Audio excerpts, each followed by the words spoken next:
여러분 내리막길을 가본 적이 있으십니까?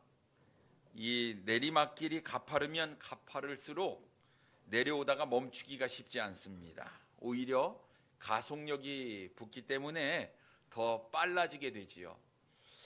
제가 중학생 때 제 친구가 시흥동에 살았습니다. 지금은 그 자리에 벽산 아파트가 생겼는데요. 지금도 경사가 가파르지만 제 기억으로 그때가 경사가 더 가팔랐던 것 같습니다.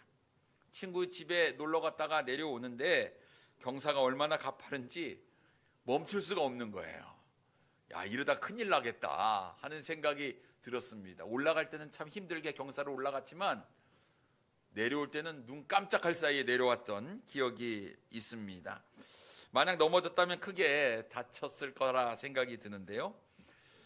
우리가 올라가는 것은 굉장히 어려운데 내려오는 것은 왜 이리 쉬운지 모릅니다. 우리의 믿음도 마찬가지입니다. 우리의 믿음이 성장하고 성숙하는 거 정말 어려운 일인 것 같아요. 근데 이 믿음의 성장은 저절로 이루어지지 않는다라는 것입니다. 부단한 노력이 따라야 되고요. 지금보다 조금 더 우리가 열심을 내야 됩니다. 그래야 조금 우리가 조금씩 성장을 하게 되는데요. 로마서 12장 11절 말씀해 보면 부지런하여 게으르지 말고 열심을 품고 주를 섬기라라고 말씀하고 있습니다. 여러분, 주님을 섬기는 데 있어서 우리가 부지런해야 되고 게을러서는 안 되고 열심을 내야 된다. 성경은 이야기하고 있습니다. 그래서 여러분, 우리가 매주 매년 또 이전보다 더 열심히 우리는 주님을 섬기는 일에 힘써야 될 줄 믿습니다. 여러분, 주님을 섬기는데 열심을 내고 있습니까? 아니면 예전이나 지금이나 우리는 변함없이 한결같습니까? 우리가 영적으로 성장하기 위해서는 우리가 가지고 있었던 이 틀을 우리가 깨야 됩니다. 그래야 변할 수 있는 것입니다. 저절로 되지 않는 이 믿음의 성장을 위해서 여러분, 나는 늘 한결같아, 변함없어. 여러분, 이렇게 변함없는 것, 우리의 믿음이 내리막길로 갈 수 있는 위험징조다라는 사실을 우리가 기억해야 될 줄 믿습니다. 믿음이요, 한번 내려가기 시작하면 금방 내려갑니다. 방심해서는 안 돼요. 조심하셔야 됩니다. 하나님은 이 세상의 많은 사람들 중에 이스라엘 백성들을 선택하셨습니다. 왜 이스라엘 백성을 선택했냐라는 것입니다. 그들이 큰 민족이었기 때문에요? 아니었습니다. 그들이 똑똑하고 지혜롭기 때문에요? 그것도 아니었습니다. 그것은 전적인 하나님의 주권적인 선택에 의해서 이루어졌다라는 것입니다. 신명기 7장 7절과 8절 말씀해 보면 여호와께서 너희를 기뻐하시고 너희를 택하심은 너희가 다른 민족보다 수요가 많기 때문이 아니니라. 너희는 오히려 모든 민족 중에 가장 적으니라. 여호와께서 다만 너희를 사랑하심으로 말미암아 또는 너희의 조상들에게 하신 맹세를 지키려 하심으로 말미암아 자기의 권능의 손으로 너희를 인도하여 내시되 너희를 그 종되었던 집에서 애굽 왕 바로의 손에서 속량하셨나니라고 말씀하고 있습니다. 이유는 한 가지였어요. 하나님께서 이스라엘 백성을 사랑하셨다라는 겁니다. 사랑하셨다. 잘나서가 아니라 많아서가 아니라 사랑하셨기 때문에 이스라엘 백성을 선택하셨다라는 것입니다. 여러분, 수많은 민족들 중에서 우리 민족, 내 민족을 선택해, 나를 선택해 주셨다? 여러분, 이것만큼 감사한 일이 없다 생각이 듭니다. 여러분, 수많은 이 지구상의 인구들 중에 나를 하나님께서 구원해 주신 거 여러분 감사하셔야지요. 기뻐하셔야지요. 그래서 우리가 주님을 열정적으로 열심을 품고 부지런히 주님을 사랑하고 섬겨야 될 줄 믿습니다. 그럼 여러분, 이스라엘 백성들도 하나님께서 자신을 선택해 주셨어요? 그러면 어떡합니까? 이 구원의 기쁨, 감사함이 넘치며 하나님을 기쁜 마음으로 섬겨야 하는 것이 마땅하라 생각이 듭니다. 그런데 이스라엘 백성들이 그렇지 못했어요? 영적으로 타락했다라는 것입니다. 오늘 본문에 보면 아사 왕이 남유다를 통치할 때 이 오므리의 아들 아합이 북이스라엘의 왕이 됩니다. 29절 말씀에 보면 유다의 아사 왕 제38년에 오므리의 아들 아합이 이스라엘의 왕이 되니라. 오므리의 아들 아합이 사마리아에서 22년 동안 이스라엘을 다스리니라 라고 말씀하고 있습니다. 여러분, 22년 동안 아합이 통치를 했대요. 그런데 북이스라엘의 가장 악했던 때가 바로 이 아합이 통치했던 22년간의 시간이었다라는 사실입니다. 가장 타락했던 때, 오늘 본문에 30절에 이렇게 이야기하고 있어요. 오므리의 아들 아합이 그의 이전의 모든 사람보다 여호와 보시기에 악을 더욱 행하여라고 말씀하고 있습니다. 이전의 왕들보다 악을 더욱 행했다라고 말씀하고 있어요. 이 얘기는요, 아합 왕보다 더 악한 왕은 없었다라는 뜻입니다. 없었다. 그러면 아합이 왜 이렇게 악한 왕이 되었느냐 하는 것입니다. 오늘 아합을 소개하면서 아합 이름 앞에 붙어있는 수식어가 있습니다. 무슨 말일까요?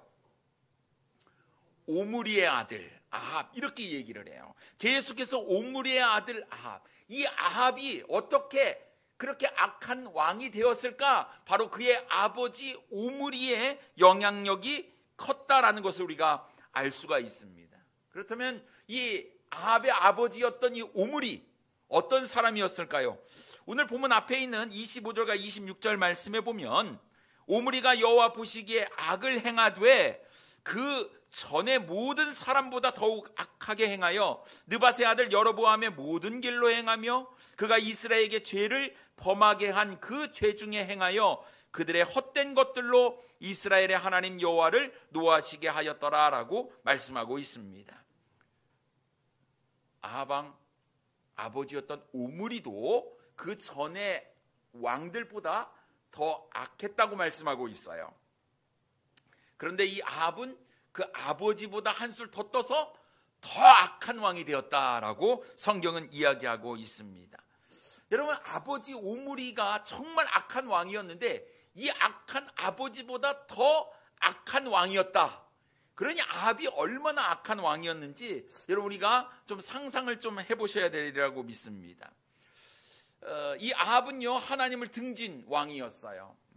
하나님의 은혜, 하나님의 선택된 그 민족이라는 그 자긍심, 이 모든 것들을 다 내어버리고 바알, 아세라를 섬겼던 왕이 바로 이 아합 왕이었습니다. 그래서 이 이스라엘은 영적으로 계속해서 타락의 길로 가게 되었는데요. 아마 이 아버지 오므리 왕 때 영적으로 아주 조금씩 오므라들었는데 그의 아들 아합 왕 때 아합하고 완전히 영적으로 닫혀버린 그런 북이스라엘이 되었다 생각이 듭니다.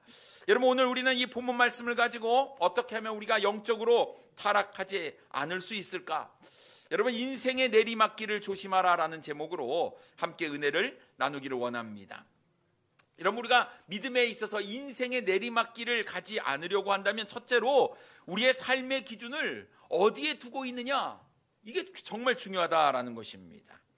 여러분의 삶의 기준이 어디에 있습니까? 여러분, 삶의 기준을 어디에 두고 살아가고 있습니까? 그것이 나의 기준입니까? 아니면 하나님의 기준입니까? 여러분, 우리의 삶의 기준을 사람의 기준에 두어서는 안 됩니다. 왜냐하면 이 사람의 기준은요, 늘상 변하기 때문에 그렇습니다. 어떨 때는 이것이 옳고 어떨 때는 이것이 틀리다라고 주장하기 때문에 그렇습니다.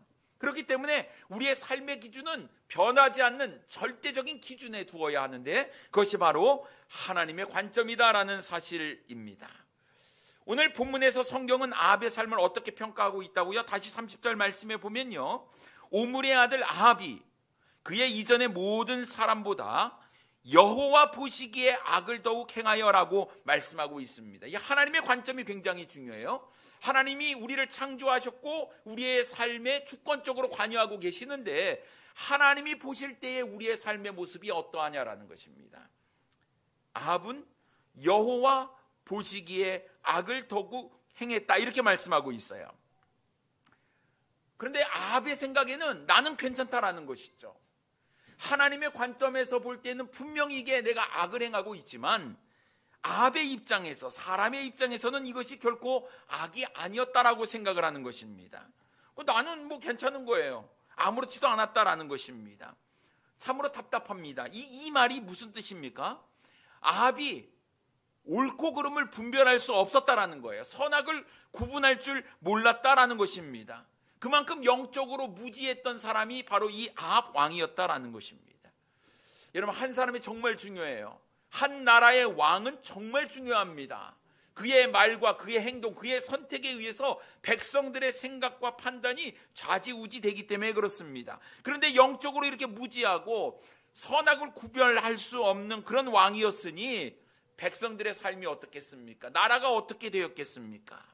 여러분, 우리는 분명한 삶의 기준을 가지고 살아야 합니다.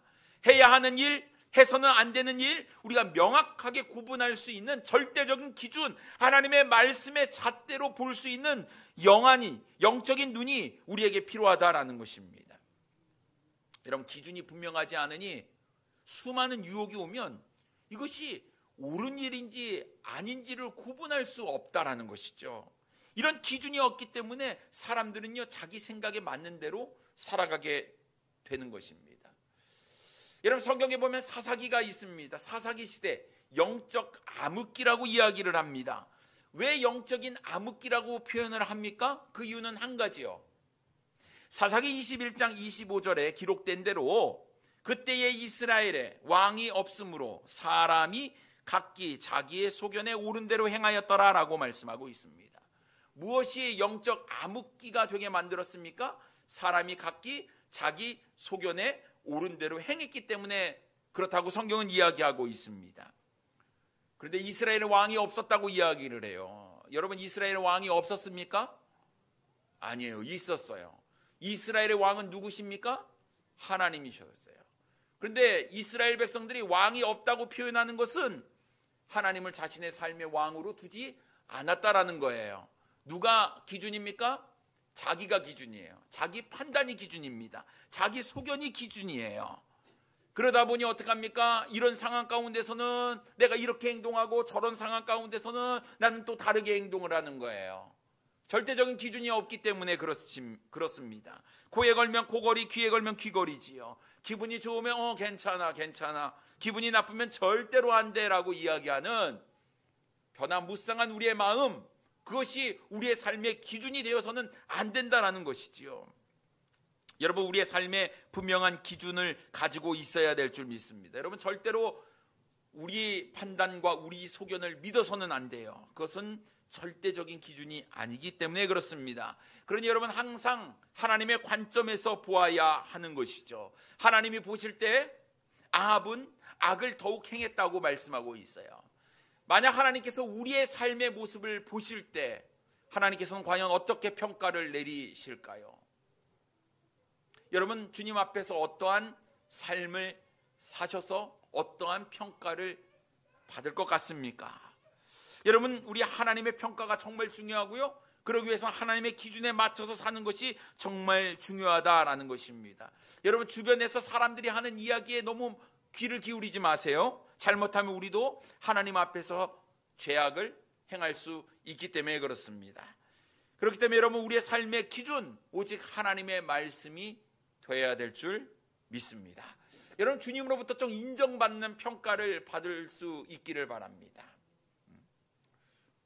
이 악하고 게으른 종아라는 평가와 착하고 충성된 종아라는 평가가 있을 때, 저는 우리 모든 사랑하는 성도님들이 주님으로부터 인정받는 참 착하고 충성된 종이었다, 이런 평가를 받을 수 있는 우리 사랑하는 성도님들 되기를 원합니다. 그래서 삶의 기준, 여러분 분명히 정하셔야 됩니다. 두 번째로, 인생의 내리막길을 가지 않기 위해서는 우리가 누구와 함께 있느냐가 정말 중요해요. 아합은 여로보암의 죄를 따라 행하는 것을 가볍게 여겼다고 성경은 기록하고 있어요. 31절 말씀에 보면 느밧의 아들 여로보암의 죄를 따라 행하는 것을 오히려 가볍게 여기며 시돈 사람의 왕 엣바알의 딸 이세벨을 아내로 삼고 가서 바알을 섬겨 예배하고라고 말씀하고 있습니다. 지금 아합의 삶을 보면요, 여로보암이 지은 죄는요, 죄도 아니었다라는 거예요. 여로보암의 죄를 따라 행하는 것 아주 가볍게 여겼다고 성경은 기록하고 있습니다. 그러니까 날마다 이런 죄는요, 늘상 짓는 죄였다라는 거예요. 그러니 아합이 얼마나 악했는지 우리는 알 수가 있다라는 것입니다. 여러분, 영적으로 점점 내리막길을 간 이 아합의 선택, 어떤 결정을 내렸느냐 하는 것입니다. 그가 배우자를 선택할 때 시돈 사람의 왕 엣바알의 딸 이세벨과 결혼을 했다고 성경은 이야기하고 있어요. 엣바알, 엣바알. 이 엣바알의 뜻이 무엇이냐? 바알이 그와 함께 있다라는 뜻이에요. 다시 말해서 이 엣바알은 바알을 섬기는 제사장이었습니다. 시돈의 왕이었기도 하지요.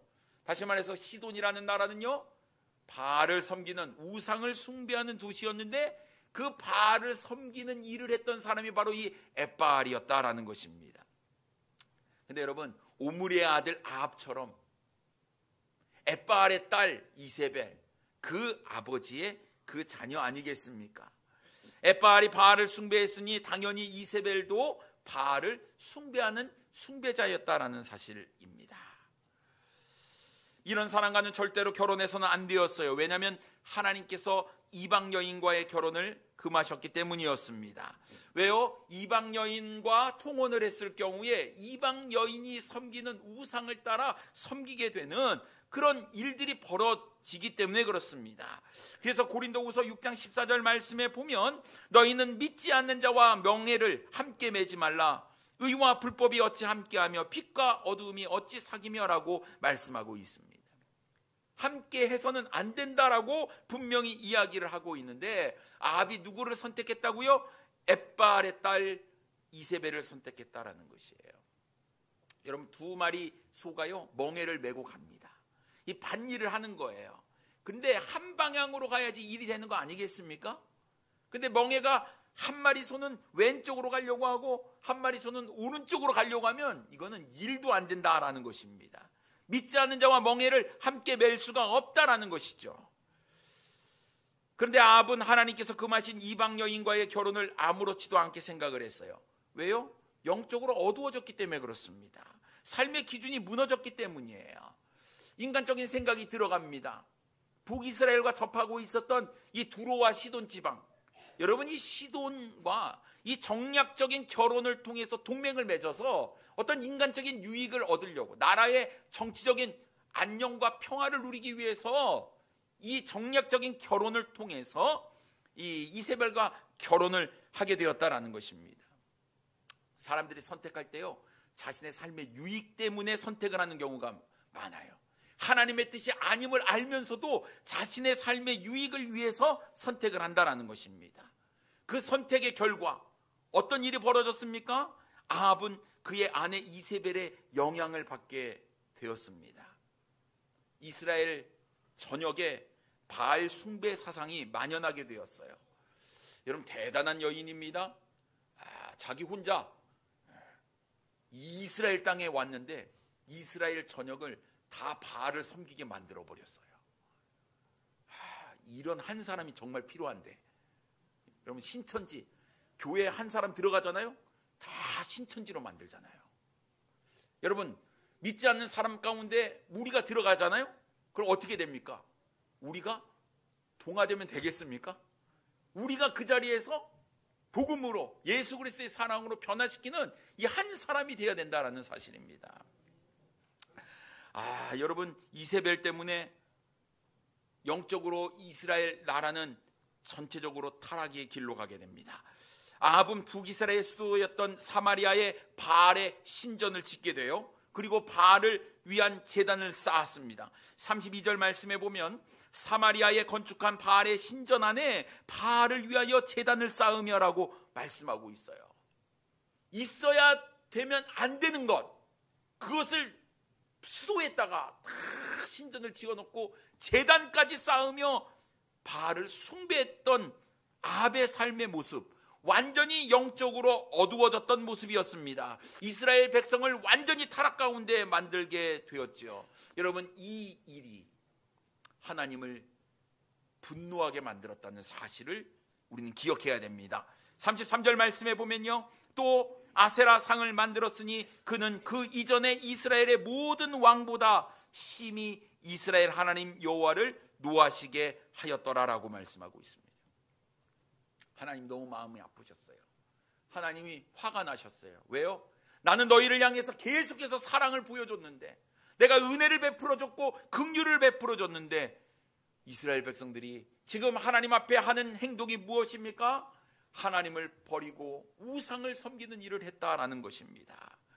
여러분, 하나님은 오직 하나님만을 섬기기를 원하신다라는 거예요. 하나님께서 이스라엘 백성들에게 10계명을 주셨는데 첫 번째 계명이 무엇입니까? 출애굽기 20장 3절 말씀에 보면 너는 나 외에는 다른 신들을 내게 두지 말라라고 말씀하셨어요. 하나님만 섬겨야 된다라고 말씀하시는 거예요. 오직 하나님만을 경외해야 하고 하나님만을 예배하라 말씀하고 있습니다. 여러분, 두 번째 계명이 무엇인 줄 아십니까? 절대로 우상을 숭배하지 말라라는 거예요. 첫 번째, 두 번째 계명을 무너뜨린 이 아합의 삶, 영적으로 굉장히 어두웠다라는 것입니다. 이런 하나님께서 얼마나 화가 나셨을까요? 이게 모두 무엇 때문에 일어난 일입니까? 함께 하지 말아야 될 사람, 함께 있지 않아야 될 사람과 함께 있었기 때문이라고 성경은 이야기하고 있는 것입니다. 그렇다고 한다면 사랑하는 손님 여러분, 지금 나의 영적인 상태를 체크하기 위해서는 내가 지금 누구와 함께 있느냐 잘 살펴보셔야 돼요. 내가 만나는 사람, 내가 함께하는 사람, 내가 교제를 나누는 사람이 정말 주님을 사랑하는 하나님의 자녀 그리스도인인가 아니면 세상적인 사람인가를 우리가 볼 수 있어야 하는 것입니다. 또한 내가 만나는 사람이 단순히 교회를 다니는 사람인가 아니면 신실하게 주님을 사랑하는 사람인가를 생각해 보아야 하는 것입니다. 내가 만나는 사람이 누군가를 험담하고 비난하는 사람인가 아니면 누군가를 사랑하고 인정하고 칭찬하는 사람인가, 늘 부정적인 마음을 가지고 있는 사람인가 아니면 긍정적인 마음을 가지고 있는 사람인가. 만약 내가 만나는 사람이 누군가를 험담하고 비난하는 사람이라고 한다면 여러분, 그 사람은 나의 삶 가운데 결코 유익한 사람이 아니다라는 것이에요. 내가 만나서 하는 이야기가 온통 음란한 이야기로 가득 차 있다고 한다면 그 만나는 사람은 나에게 분명한 유익을 주는 사람은 아니다라는 것입니다. 만약 여러분 부정한 방법으로 자신의 유익을 꾀하거나 거짓말을 스스럼 없이 잘하는 사람, 나의 삶에 있어서 유익한 사람이 아니다라는 거예요. 여러분, 만약 손님을 속여서 수익을 내고 있는 것을 마치 자랑스럽게 여기거나 정당한 대가를 주지 아니하고 편법을 사용하여 얻은 것을 나 땡 잡아서 자랑하고 있는 그런 사람이라고 한다면 여러분, 결코 우리의 삶 가운데 유익한 사람은 아니다라는 것이에요. 그런데 세상은 그게 잘한다, 잘했다라고 이야기를 하는 겁니다. 사람들이 점점 세상의 가치관을 따라 살아가고 있어요. 우리가 영적으로 타락하게 만들고 있는데도, 우리를 주님으로부터 멀리하게 만들고 있는데도 세상적인 방법, 이기적이고 자기 중심적으로 살게 만드는 사람들, 여러분 조심하셔야 됩니다. 여러분, 그들과 함께해서는 안 되는 거예요. 그러다 보니 여러분 죄에 대해서 점점 무감각해지고 있는 것 아니겠습니까? 죄를 짓는데도 부끄럽지 않아요. 죄를 짓는데 이 죄에 대한 형벌, 그 죄에 대한 대가를 두려워하지 않는다라는 것입니다. 오히려 당당히 자신이 지은 죄를 이야기하는 그런 시절 가운데, 그런 시대 가운데 우리가 살고 있다라는 것입니다. 여러분, 우리는 영적인 사람들과 함께해야 됩니다.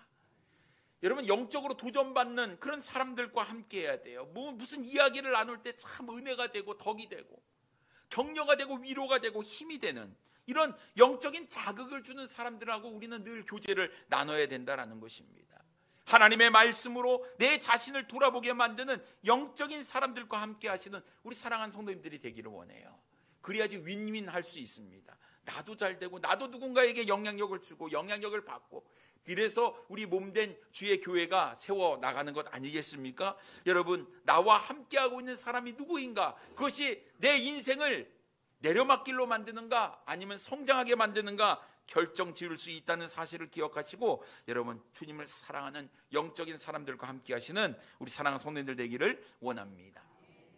세 번째로, 우리가 인생의 내리막길을 가지 않기 위해서는 말씀을 어떻게 여기는가, 이것이 정말 중요하다는 것입니다. 여러분, 하나님을 사랑하는 사람들은 하나님의 말씀을 아주 소중하게 여기죠. 귀하게 여깁니다. 말씀을 사랑합니다. 말씀을 사모해요. 여호와는 나의 목자시다 라고 이야기하면서 나를 푸른 초장과 쉴만한 물가로 인도해 주시는 그 놀라운 하나님의 음성을 기대하며 기억하며 사모하는, 목마른 사슴이 갈급해서 물을 찾는 것처럼 그 하나님의 말씀이 나에게 시원한 생수로, 아니면 때로는 송이꿀보다 더 단 하나님의 말씀으로 다가오는 이 귀한 하나님의 말씀을 사랑해야 될 줄 믿습니다. 근데 어떤 사람들은요, 하나님의 말씀을 가볍게 생각을 해요. 그렇다고 하나님을 놓은 것도 아닙니다. 하나님의 말씀을 알아요. 하나님의 말씀을 읽어요. 그런데 성경을 이상하게 덮는 순간 말씀은 내 머릿속에서도 덮어져 사라져 버린다라는 것이죠. 그러다 보니 하루를 살아가는 데 있어서 말씀대로 살아가지 못하는 거예요. 분명히 아침에 말씀도 읽고 큐티를 했는데 말씀이 내 머릿속에 남아있지 않아요. 영적으로 타락하면 그런 삶을 살 수밖에 없습니다. 북이스라엘 아합과 이세벨의 영향으로 하나님이 아닌 바알과 아세라를 섬기게 되었습니다. 백성들도요, 자연스럽게 따라가게 되는 거예요. 바알과 아세라를 숭배하게 됐어요. 분명히 하나님이 사랑한, 하나님이 선택된 이스라엘 민족인데도 불구하고 그들 안에 하나님의 말씀이 점점 사라지고 말았다라는 거예요. 그렇다고 여러분, 이스라엘 백성들이 하나님을 섬기지 않았느냐? 그것도 아니에요. 나름 또 절기도 지키면서 하나님을 또 예배도 했습니다만 절대적이지 않았던 것이 문제였지요. 여러분, 말씀이 있어도 중요하게 생각하지 아니하고 말씀을 들어도 한 귀로 듣고 다른 길로 흘려보내는 그런 삶을 살게 되었던 이스라엘 백성들에게 어떠한 문제가 일어났을까요? 베델 사람 히엘이라는 사람이 여리고를 건축하게 됩니다. 오늘 본문 34절 말씀에 보면 그 시대에 베델 사람 히엘이 여리고를 건축하였는데 그가 그 터를 쌓을 때에 맏아들 아비람을 잃었고 그 성문을 세울 때에 막내 아들 수굽을 잃었으니 여호와께서 눈의 아들 여호수아를 통하여 하신 말씀과 같이 되었더라라고 말씀하고 있습니다. 여러분, 이스라엘 백성들이 이제 애굽 땅에서 나와서 가나안 땅에 들어가서 정복을 할 때, 요단강을 건넜을 때 여리고 성을 정복을 하게 되잖아요. 하나님의 놀라운 능력으로 이스라엘 백성들이 여리고 성을 손 하나 깐딱하지 않고 무너뜨렸어요. 하루에 한 바퀴씩, 마지막 7바퀴. 어떻게 성이 무너집니까? 근데 성을 도는 이스라엘 백성들에게 무너진 것도 아니고 이 성이 안으로 무너졌잖아요. 이건 철저히 하나님께서 하신 일이다라는 거예요. 하나님께서 이 이스라엘에게 이야기하신 말씀이 있습니다. 여호수아 6장 26절 말씀에 보면 여호수아가 그때에 맹세하게 하여 이르되 누구든지 일어나서 이 여리고 성을 건축하는 자는 여호와 앞에서 저주를 받을 것이라. 그 기초를 쌓을 때에 그의 맏아들을 잃을 것이요 그 문을 세울 때에 그의 막내 아들을 잃으리라 하였더라라고 말씀하고 있어요. 자, 여리고를 다시 건축하는 것은 이거 하나님께서 하신 일을 반역하는 거야, 대적하는 거야. 이거 하나님께서 하신 것이기 때문에 절대로 여리고 성을 건축해서는 안 된다. 만약 그 성의 터를 닦으면 맏아들을 잃게 되고 성문을 세울 때에는 그의 막내 아들을 잃을 것이다. 기억해라. 주님께서 말씀하셨어요. 이스라엘 백성들이 몰랐겠습니까? 지금 가나안 땅에 살면서 여리고를 보면서 하나님께서 행하신 위대한 일을 계속해서 아마 이야기를 하지 않았을까 싶어요. 근데 점점 하나님으로부터 마음과 생각이 떠나게 되었습니다. 바알에게 집중을 하는 거예요. 하나님의 말씀을 중하게 여기지 않았어요.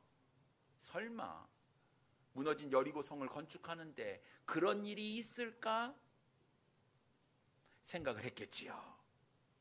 그래서 베델 사람 히엘이라는 사람이 하나님의 말씀에 순종하지 아니하고 여리고 성을 건축하기 시작을 합니다.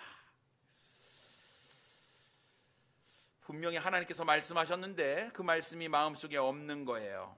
하나님을 섬기지 않으니 하나님의 말씀이 귀에 들어오겠습니까? 하나님의 말씀이 마음에 남아있겠습니까? 말씀대로 살지 않았어요? 말씀이 이끄는 대로 살지 않았어요? 자신의 생각에 오는 대로 살았습니다. 그게 문제였어요. 이제는 하나님의 말씀을 대수롭지 않게 여기는 거예요. 가볍게 여겼습니다. 중요하게 여기지 않았어요.